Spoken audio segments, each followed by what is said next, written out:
Hi, welcome to the channel. We are doing a let's play where we are role-playing and storytelling. What do you mean by that, you might ask, and I will try to answer it. I figure you know what let's play means. It means that we are playing Crusader Kings 3 and trying to do as good as we can for our character King Frey, the head of House Corp. By roleplay, I mean that I am basing my decisions not necessarily in the, for game purposes, optimal way, but trying to figure out what the king would do and what choices he will make. I base this on his traits and the personality that I have developed for him during the playthrough. For instance, when he took the kingdom, I said that he was a bit of a reluctant king. He didn't necessarily want to rule or be a king. He thought it better if all the jarls were independent, minding their own business, but he saw that he had no choice because someone declared himself king, and faced with the choice to either bow to a king or be king himself, he chose to be king. But that being said, he is not a power-hungry man, and in the game this is reflected by that he hasn't raised the tribal authority, even though he definitely could. And for optimal, if you're playing the game in an optimal way, it would definitely be the best choice to raise the tribal authority. But this king, unless his personality changes or circumstances change, won't do that. And by storytelling, I mean that as the game throws events in our way, it could be personal events or political in our realm or with our neighbors. We meet different people, and we are trying to telling a story. My favorite one at the moment is this subplot, or whatever you want to call it, with the king's concubine, Princess Giselle. We abducted her when we were raiding in Brittany. Her husband was too greedy to pay her ransom, so the king made her his concubine. And since then she has grown to not only accept her fate, but started to actually enjoy life and thrive here with us up in the north. She has converted to our faith. She's teaching all our children her language, and she has also developed kind of friendship, at least, with the king. And for instance, in the last episode, we had a written part where she and the king were speaking in the bedroom, and she was suggesting to the king that she would write a letter to her former husband, telling her how much happier she was now than when she was married to him. So that's the kind of storytelling I aim to do here. Enhancing, adding depth to the already great mechanics for roleplay that are in place in Crusader Kings 3. So what shall we do in this episode? Well, there are many things to do in the future. There are troubling wars and things going on around us, but I think we should spend some time to have a look around in our realm and see who the important persons are, and maybe explain a bit and tell a bit about their history so far in this playthrough and this story. So here is King Frey, our main protagonist, the head of House Corp. His wife who he married in our first episode, is now Jarl of her own Jarldom, Gulapingslög here, since her father died in a recent war. So they are now apart, which is hard on them because they are not only married, they are soulmates and lovers. You can see they have a very high opinion of each other. They are truly a couple who not only endures but loves each other dearly.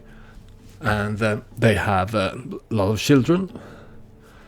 Her firstborn is now Queen of Denmark, because she's married to our friend and ally, King Sigurdur Snake in the Eye. And then we have some more children. I won't go through them all. This is our son and heir, Starkadel Freyson Korp. He's developing into her own person that we will start playing when he inherits, and hopefully inherits and becomes king himself. So let's take a look at our vassals, shall we? We have the strongest one is Jarl Tyke Ivarsson of Bergslagen. He's the Jarl of this land, and we haven't had too many interactions with him, honestly, so the king and he, they have mutual respect, but there hasn't been too many interactions really. And the second strongest is our spy master here, Jarl Rikulfur Hildursson of Östergötland.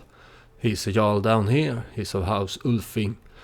He was a chief, of one county chief when we took the kingdom, and the king, that is us, made him a Jarl to better manage these lands here, and we also made the former king, who is now dead, looks like. Yes, we made the former king of House Munzer a vassal of this Jarl, and it looks like the king is dead, and now it is his son who is the chief here.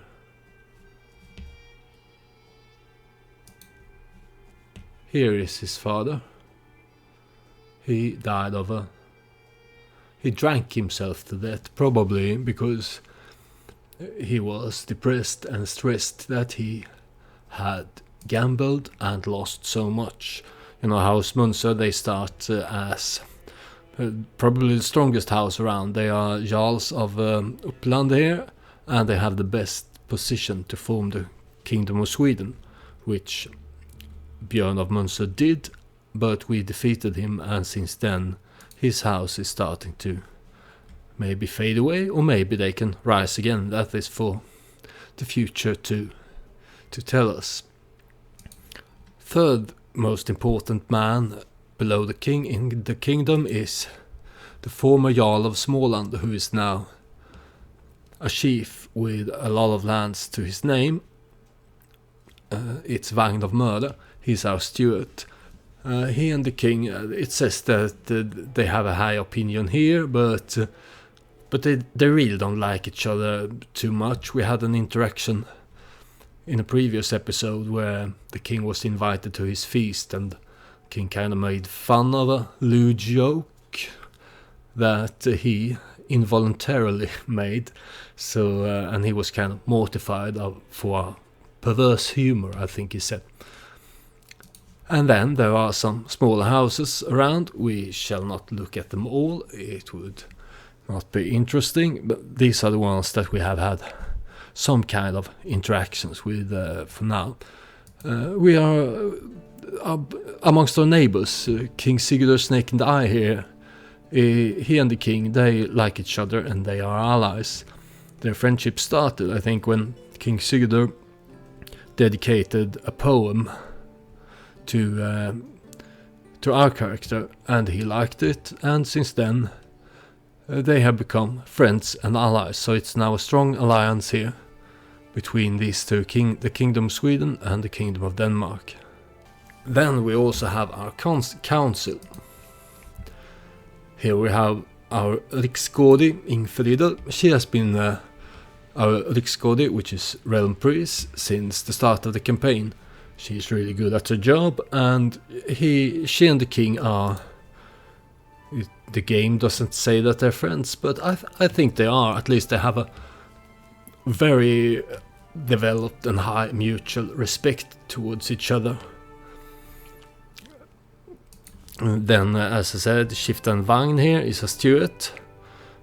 Jarl Rickelfer is a spy master. He's not a good spy master, but we don't have anyone better, and we kind of need to keep the important jarls on the council if we want them to vote for our son as the next king, or otherwise they will try to have ideas to replace our house on the throne in whatever way they see fit.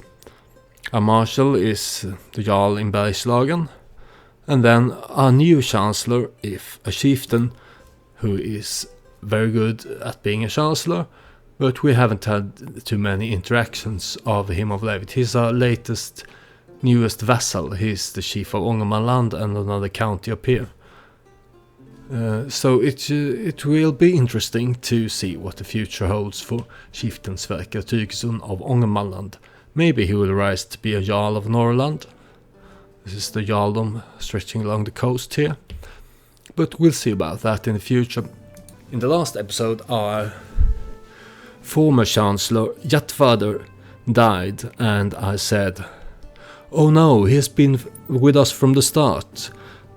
He was such a great chancellor." And the king was very sad that Jatvardr died, because he had been doing a great job for us.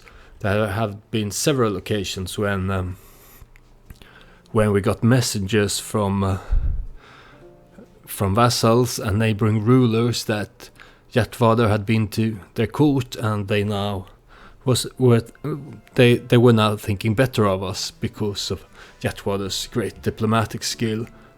So the king had all the time wanted to reward Jatvardr in some way, but he never got a chance to really do it during Jatvardr's lifetime.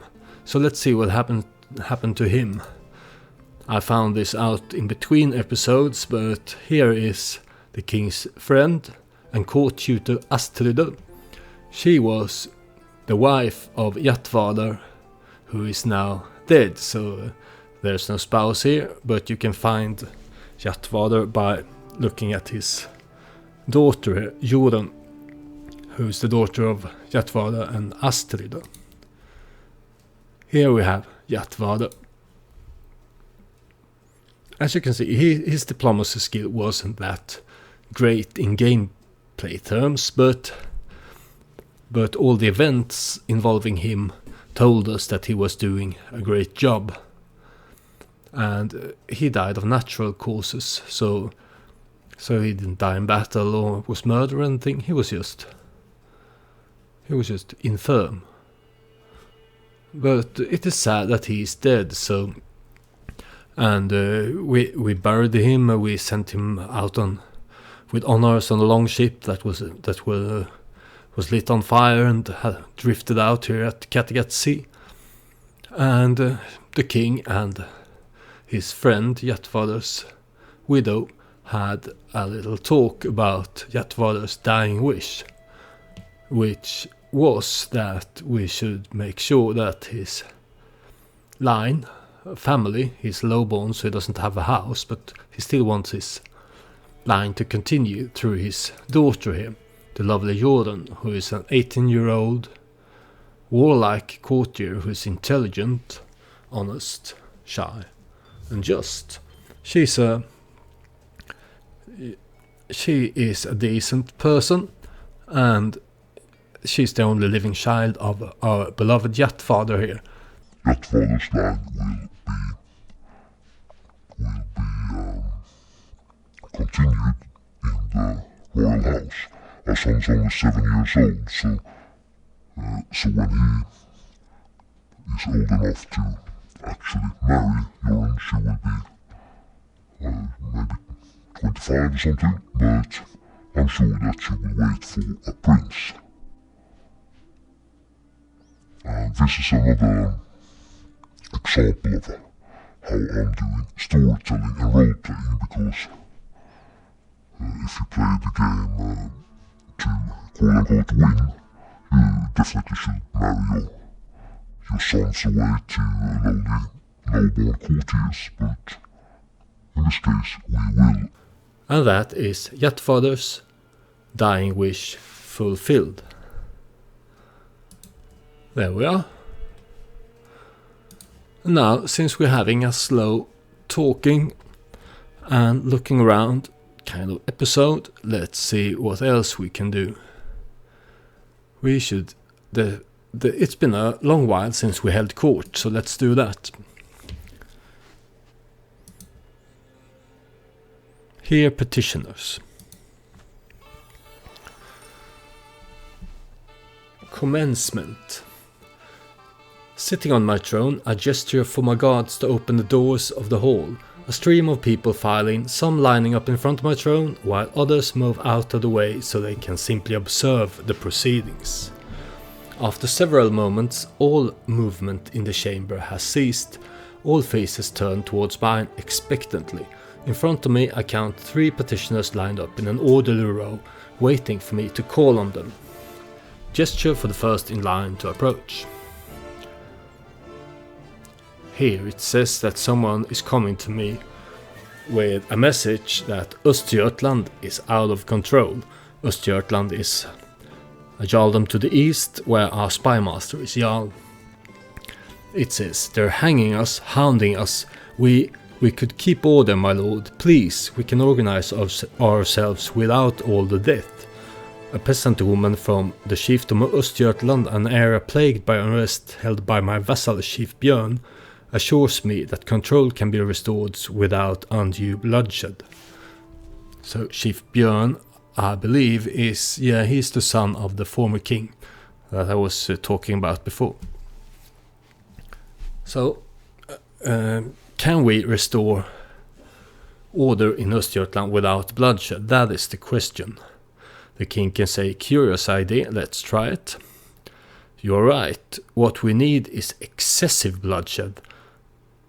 That's the second option, and it says that it says that the king feels that what we need is even more bloodshed. Or he can give her 10 gold and tell her that she can use that to increase the control. Well, the king, he's gonna go with the first option. He doesn't really like Chief Björn, or at least not his house. So he would try to try this idea out, that maybe we can increase control and lower crime without bloodshed and violence. Let's try it at least. Here's the second event at our court, empty granaries. Before me stands Chieftain Sörkvir of Nerik, his head hung low. My lord, Örebro has been hit hard by the recent enemy occupation. The people are starving, our fields are not recovering, and our livestock is not enough to survive anymore. We beg you to intervene and to save your devoted subjects with your great magnanimity. He bows deeply and falls silent. So, Chieftain of Nerike was hit hard in the last war. It was sieged down by an enemy, the Jarl of Jämtland, who was trying to conquer our lands. We won the war, but it had its toll on our lands. So the king can give some gold, tax relief, or send an official inspector who is Sif. It's not our wife, Sif, but my court musician. No, I kind of want her around, so I will pay 15 gold. It's only fair, since we wasn't able to defend their lands in the war, we should give them some gold to rebuild. Which also gave me a favor hook on chieftain there. It could be useful if, for instance, we want him to vote for our son as the next king, or anything else that we might need from him in the future. And here's the third event at court: services rendered. My implacable champion Aki bows before me, his trusty spear glinting at his side.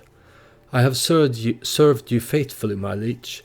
You know of my charge against High Chieftain Helgi of Novgorod amidst the taiga of Vese, but I am no longer young. I bid you invest me with my own lands in your kingdom. Other lords have been given more for far less. So Aki is one of our most veteran commanders, our personal champion, and we have been through quite a lot with him during this campaign. He's been commanding of our armies for the better part of the campaign, mostly because he has the organizer trait, so he is really good at getting the army where it is needed fast. But there has also been some rumors that he was plotting to kill my wife, and so the king's opinion of Aki is high, but also a bit suspicious. So I could grant him Dal, it's one of our own personal holdings, or we could give him Medelpad, which is held by another chief. I'm sure this will have have a lot of implications. One of them is that this is an act of tyranny. All of our subjects will dislike us for it. Or we can give him Dal and take his fine spear. Or we can say, less you say, we shall put it to the test,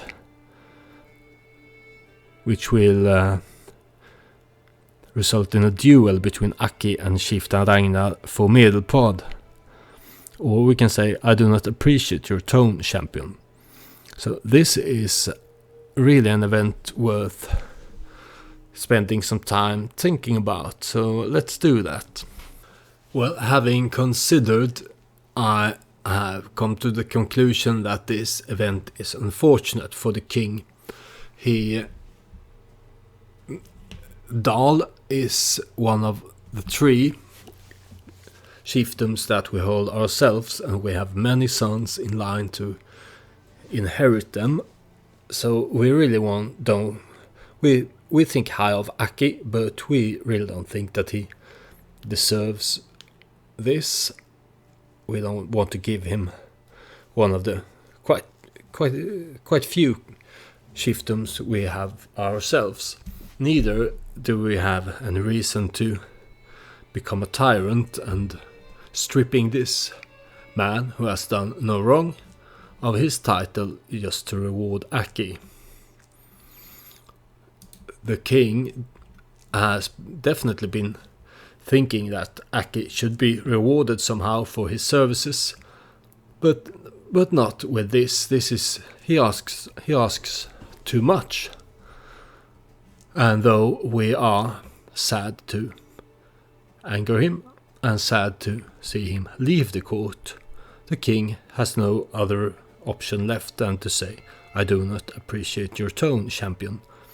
Aki of Bebenberg loses 20 opinion of us, and he leaves the court. This is sad. I was hoping that House Bebenberg and Aki here would become an important part of our story and the future of the kingdom, and maybe someday that they could have their own lands and further the line and the house. And maybe they shall, but it will not be in our kingdom unless he returns some somehow in the future. But for now, I'm sorry, but you ask too much, Aki. And he's no longer our personal champion.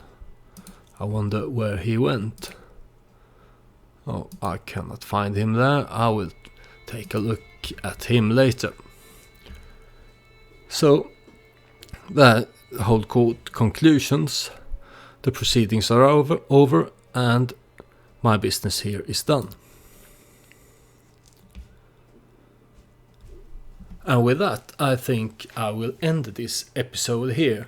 The next one will be more action-oriented. I noticed that our wife and soulmate, who is now Jarl in Norway, has a peasant uprising that she's having difficult time handling, so we will go help her take care of that. But that will be in the next episode. So for now, thank you for watching, and I hope to see you in the next one.